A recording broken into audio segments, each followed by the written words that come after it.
Ponneri media நேயர்களுக்கு வணக்கம். சித்திரை மாத பிரம்மோற்சவ விழாவை முன்னிட்டு 7ஆம் நாளான இன்று திருவள்ளூர் வீரராகவர் கோவில் தேர் திருவிழா நடைபெற்றது. 4 மாட வீதிகள் வழியாக வீரராகவர் ஸ்ரீதேவி பூதேவியுடன் வலம் வந்தார். நோயை தீர்க்க வல்லவரான வீரராகவருக்கு உப்பு மிளகு ஆகியவற்றை தேர் சக்கரத்தில் கொட்டி ஏராளமான பக்தர்கள் சாமி தரிசனம் செய்தனர்.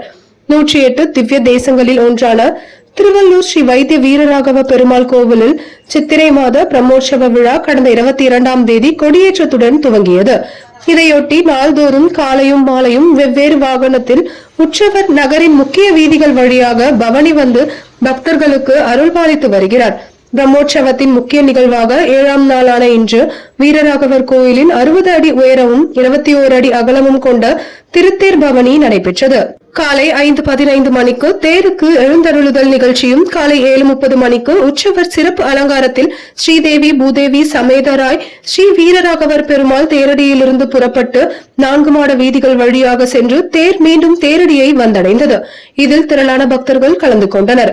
ஸ்ரீ வைத்திய வீரராகவ பெருமாள் நோயை தீர்க்க வல்லவர் என்பதால் பக்தர்கள் உப்பு மிளகு ஆகியவற்றை தேர் சக்கரத்தில் கொட்டி தங்கள் வேண்டுதலை நிறைவேற்றினர்.